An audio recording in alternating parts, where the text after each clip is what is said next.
Jésus pour t'exalter. Alléluia. Pour ton amour, pour ton salut. Alléluia. Seigneur Jésus, tu es digne.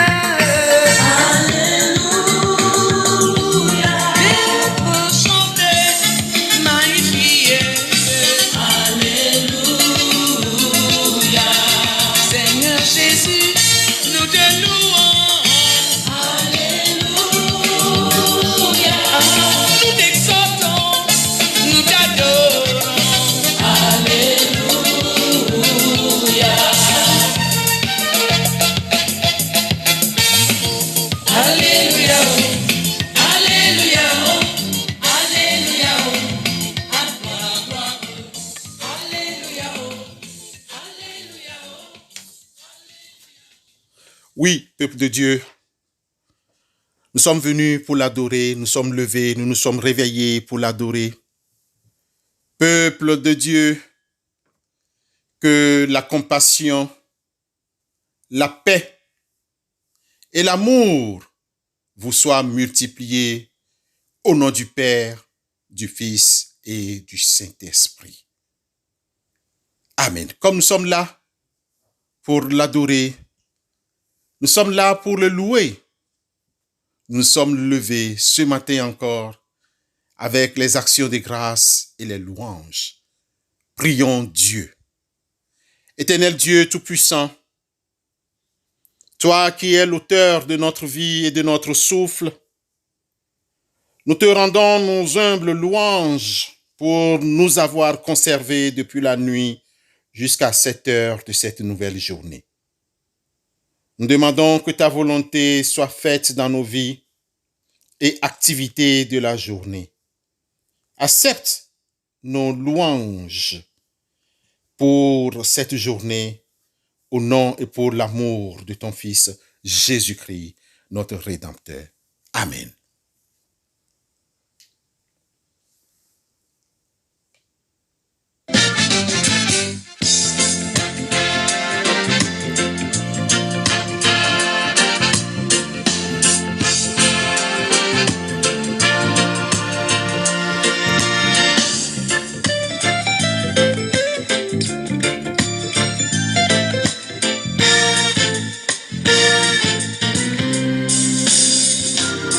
Joyeux, bénissons le Seigneur,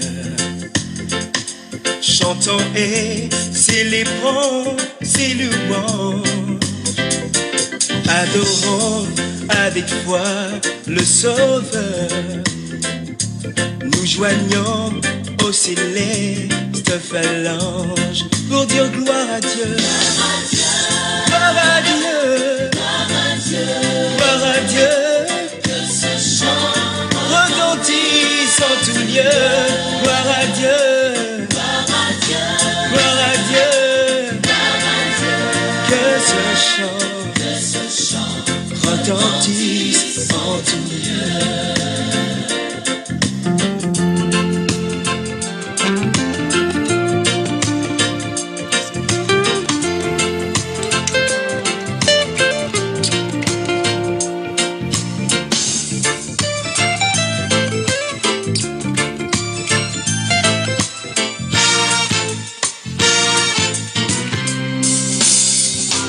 Le châtiment qui produit la paix, Jésus-Christ l'a subi pour mon âme.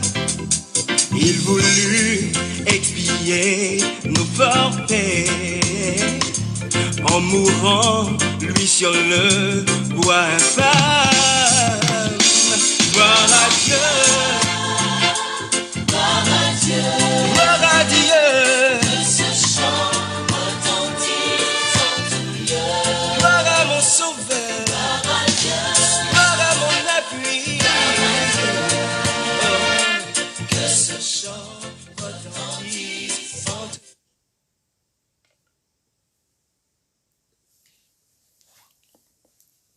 Chers frères et sœurs en Christ, le texte qui est proposé pour notre méditation ce matin est tiré de l'Épître aux Hébreux, chapitre 12, versets 14 à 16. Hébreux 12, 14 à 16. Là, il est écrit: Recherchez la paix avec tous et la sanctification sans laquelle personne ne verra le Seigneur. Veillez à ce que nul ne se prive de la grâce de Dieu, à ce qu'aucune racine d'amertume poussant des rejetons ne produise du trouble et que plusieurs n'en soient infectés, à ce qu'il n'y ait ni impudique ni profane, comme Ésaü, qui pour un mets vendit son droit d'aînesse. Seigneur, merci pour ta parole qui nous vivifie, qui nous éclaire et qui nous illumine maintenant et à jamais. Amen. Amen. Bien-aimés dans le Seigneur, à tous les saints qui nous écoutent ce matin, dans le texte que nous venons de lire ou que nous venons d'écouter, le texte de Hébreux au chapitre 12, les versets 14 à 16, nous pouvons retenir plusieurs thèmes, mais nous avons sélectionné pour vous ce matin 2 thèmes majeurs. Et ces 2 thèmes majeurs se dégagent d'emblée dans ce texte. Et ces 2 thèmes sont la paix et la sanctification. Nous allons essayer, dans la mesure du possible, de passer au peigne fin et d'une manière précise ces 2 concepts de paix et de sanctification. D'abord, prenons le premier concept, la paix. Qu'est-ce que c'est? Pour les enfants de Dieu, il n'est pas seulement question d'aspirer à la paix, mais de la procurer, de chercher à vivre dans la paix. Notre Seigneur Jésus insiste sur la nécessité d'être des artisans de paix. Souvenez-vous, j'aimerais emprunter ce texte des béatitudes. Heureux ceux qui procurent la paix, car ils seront appelés fils de Dieu. Matthieu 5, le verset 9. Nous devons comprendre de cette 7e béatitude ce qui suit. Étant fils de Dieu, cherche, trouve, occasionne ou provoque la paix. Tu seras donc reconnu comme fils de Dieu. Cette explication nous démontre pourquoi le monde ne trouve jamais la paix dont il parle continuellement. Le péché ne pouvant produire que la guerre. Pour procurer la paix, il faut être transformé. Observons tout autour de nous. Que constatons-nous? Tous les accords, toutes les conférences, les conventions inimaginables, les organisations, les assemblées ne pourront procurer la paix, car ils ne peuvent éliminer le péché, la révolte contre Dieu, qui est la racine de tous les malheurs. La raison de tous ces échecs n'est ni politique, ni économique, ni sociale. Elle est d'ordre spirituel, théologique et doctrinal. Le cœur de l'homme, de tous les hommes, est mortellement malade et ne peut être changé que par le Seigneur Jésus-Christ tout en acceptant l'action du Saint-Esprit. D'ailleurs, le Seigneur lui-même a dit qu'il est venu pour ceux qui sont malades. Les fils de Dieu, ne resteront toujours qu'une poignée en comparaison avec le monde dans son ensemble. Ils sont le sel de la terre. Il faudra que Christ revienne sur la terre, qu'il l'a rejeté afin d'établir son royaume de paix et de justice que les prophètes prédisent si clairement. Ce royaume terrestre durera 1000 ans, selon Apocalypse 20, même si ce chiffre signifie peut être simplement une période très longue, mais limitée dans le temps. Alors que le royaume de Dieu, le royaume éternel dans lequel il débouchera, sera sans fin. Si chacun pouvait rechercher la paix et la procurer, il n'y aura pas de trouble, ni d'amertume dans nos assemblées chrétiennes, dans nos familles, dans nos lieux de travail, dans nos quartiers, voire tout autour de nous. Nous servons un Dieu de paix et ne l'oublions jamais. C'est autant affirmer que le désordre, le trouble, l'amertume, les rancœurs et tout ce qu'il y a de semblable proviennent du diable. Alors, cessons d'être tout simplement les acolytes de ce trompeur. Regardons d'une manière approfondie le deuxième thème, c'est-à-dire la sanctification. Dans l'Ancien comme dans le Nouveau Testament, la sanctification signifie dans son sens initial, signification signifie séparer d'eux, séparation, mise à part pour Dieu. Elle est d'abord un don, une œuvre de Dieu accomplie par le Saint-Esprit. Elle ne consiste pas à faire des choses extraordinaires, mais à se laisser pénétrer par le Saint-Esprit pour que nos pensées, nos actes deviennent semblables, si possible, à ceux de Jésus-Christ. Ayant reçu de telles promesses, mes bien-aimés, purifions-nous donc de toute souillure de la chair et de l'esprit. Achevons donc de nous sanctifier dans la crainte de Dieu. 2 Corinthiens 7, le verset 1.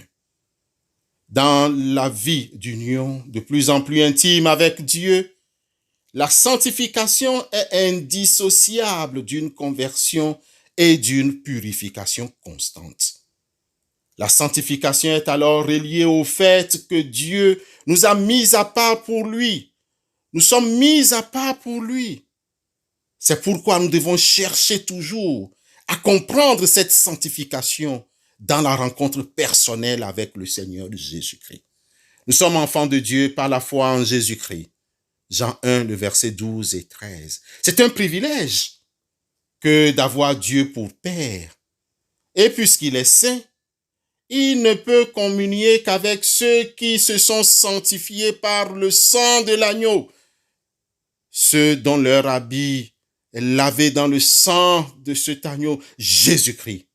Alors faisons attention aux mots qui sortent de nos bouches. Faisons attention à nos comportements au milieu des frères et des sœurs dans la foi, même au milieu des frères ou bien de ceux qui sont dehors.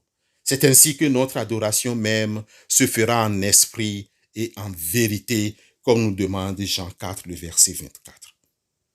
Bien-aimés, l'épître aux Hébreux que nous venons d'écouter et ou de lire nous met en garde contre tout comportement qui ressemblerait à celui d'Ésaü, qui perdit son droit d'aînesse à cause d'un mets succulent, la nourriture, le ventre. Regardez le ventre, ce que je vais boire, ce que je vais manger. N'oubliez pas que Dieu appelle Israël à de précieuses bénédictions. Regardez dans Deutéronome 28, les versets 1 à 14. Ces versets nous disent long. Il nous met et nous fait parallèle grâce en Christ. Il nous donne cette grâce qui se trouve en Christ. Chacun doit reconnaître ce droit comme un privilège de la part du roi des rois. Alléluia. Bien-aimés, que le Seigneur éclaire notre entendement afin de demeurer ferme dans la foi en Christ que nous professons. Bien-aimés, passez une excellente journée sous le regard de notre Seigneur et Sauveur Jésus-Christ. Que le Seigneur vous bénisse. Amen.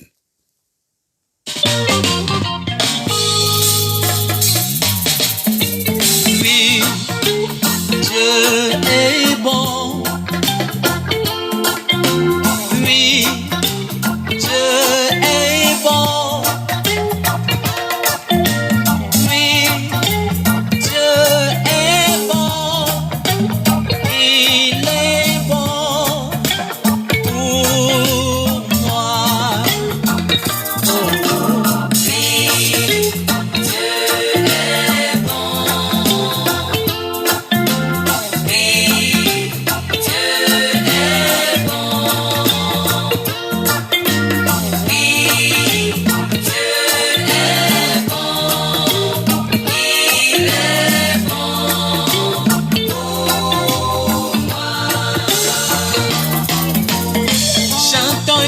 son de victoire. Célébrons le Dieu de gloire, qui est comme notre roi. Yahweh est pour nous. Contemplons sa fidélité. En lui nos vies sont restaurées. Il est digne d'être magnifié. Yahweh est pour nous. Dieu est bon.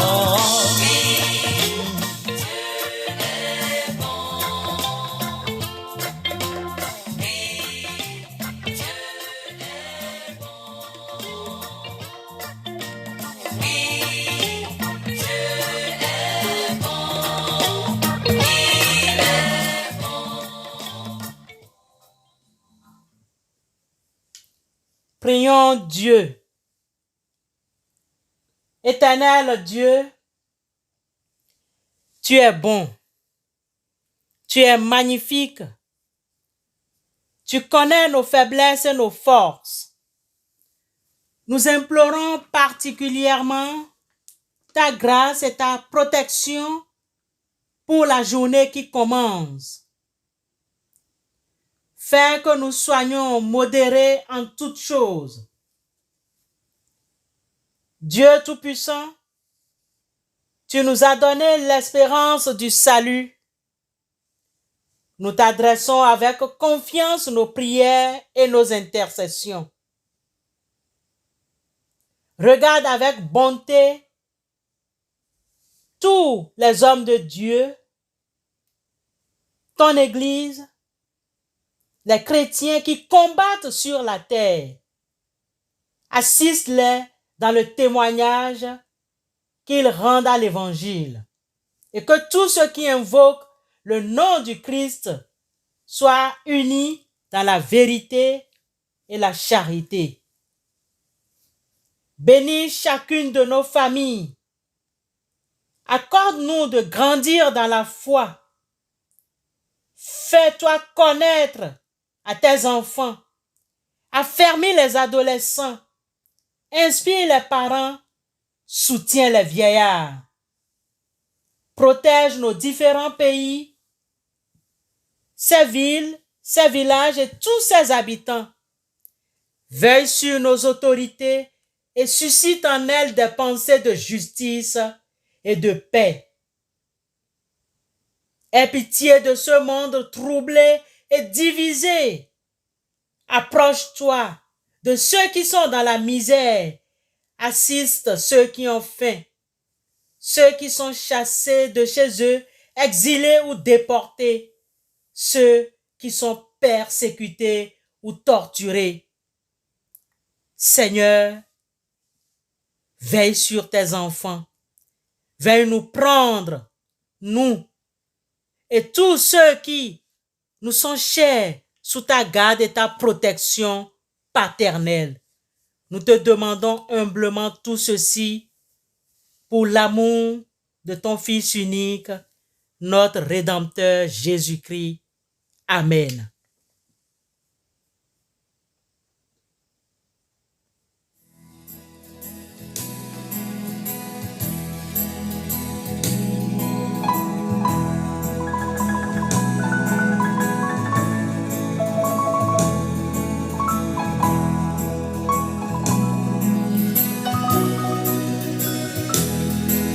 Je l'ai trouvé, le bonheur ineffable. Je suis sauvé, aux joies inexprimables. Tous mes péchés sont effacés, le sang de Christ me lave, les jours des larmes sont passés, je ne suis plus esclave. Bien-aimés, écoutons l'exhortation. Recherchez la paix avec tous et la sanctification, sans laquelle personne ne verra le Seigneur. Recevons alors la bénédiction de la part du Seigneur. Que le Dieu de paix, qui a ramené du milieu des morts notre Seigneur et Sauveur Jésus-Christ, vous accompagne. Que le Saint-Esprit soit votre guide et votre soutien au cours de cette journée. Allez dans la paix et dans la joie de notre Seigneur et Sauveur Jésus-Christ. Amen.